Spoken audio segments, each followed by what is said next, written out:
इस्लाम में मुसलमानों को नेकी करने और गुनाहों से बचने के लिए हिदायत दी गई हैं। नबी करीम सल्लल्लाहु अलैहि वसल्लम की एक हदीस मुबारका में 7 बड़े गुनाहों का बताया गया है।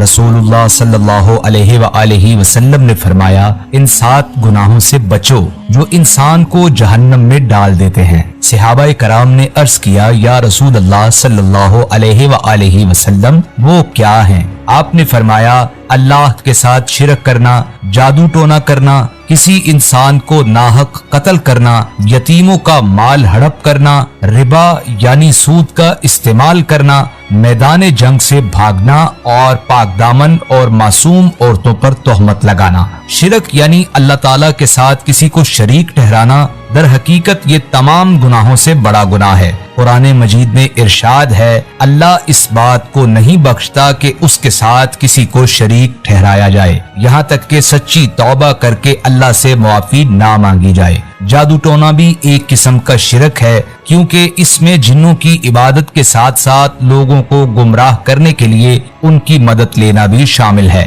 काला जादू लोगों को नुकसान पहुंचाने के लिए इस्तेमाल किया जाता है और जिन्नात के जरिए वहम पैदा करता है। इसीलिए नबी करीम सल्लल्लाहु अलैहि वसल्लम ने नजूमियों के बारे में तनबीह करते हुए फरमाया कि जो शख्स किसी नजूमी के पास जाए और उससे किसी चीज के बारे में दरियाफ्त करे तो उसकी 40 दिन की नमाज कबूल नहीं होगी। किसी इंसान को नाहक कत्ल करना कबीरा गुनाह है। अल्लाह सुब्हानहू व तआला ने कुरान मजीद की सूरह माइदा में इरशाद फरमाया, और हमने तौरात में उन पर लाजिम कर दिया था कि जान के बदले जान और आंख के बदले आंख और नाक के बदले नाक और कान के बदले कान और दांत के बदले दांत का कसास लिया जाएगा और तमाम जख्मों का कसास होगा।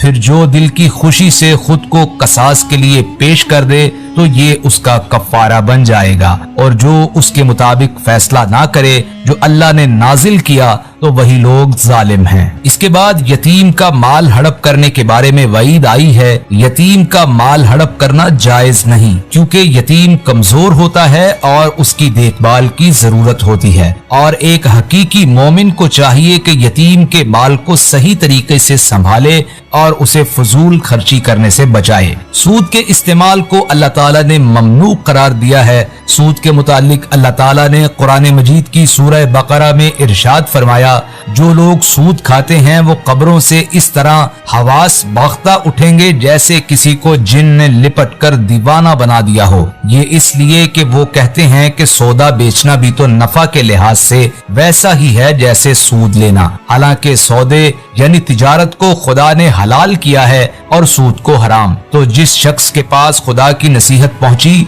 और वो सूद लेने से बाज आ गया तो जो पहले हो चुका वो उसका और कयामत में उसका मामला खुदा के सपुर्द, और जो फिर लेने लगा तो ऐसे लोग दोज़खी हैं कि हमेशा दोज़ख में जलते रहेंगे। अल्लाह ने तिजारत को हलाल किया है और सूद को हराम। तिजारत इसलिए जायज है कि इससे किसी गरीब आदमी की मदद होती है, और हर वो शख्स जो माल जमा करता है और उससे सरमायाकारी करता है। लेकिन सूद के जरिए अक्सर अमीर लोग गरीबों के साथ हेरा फेरी करते हैं और इस तरह गरीब ज्यादा बदहाल होते हैं। इसके बाद मैदान जंग से भागना और अपने दुश्मन की तरफ पीठ फेरना भी कबीरा गुनाह है। ये भी एक तरह की खयानत है, क्योंकि इस अमल से मैदान जंग में मोमिनीन की फौजें मुतासिर हो सकती हैं और वो जंग हार सकते हैं। इसके मुतालिक कुरान मजीद में अल्लाह ताला ने इरशाद फरमाया, और जो उस दिन लड़ाई में हुनरमंदी का मुजाहिरा करने या अपने लश्कर से मिलने के अलावा किसी और सूरत में उन्हें पीठ दिखाएगा तो वो अल्लाह के गजब का मुस्तहिक होगा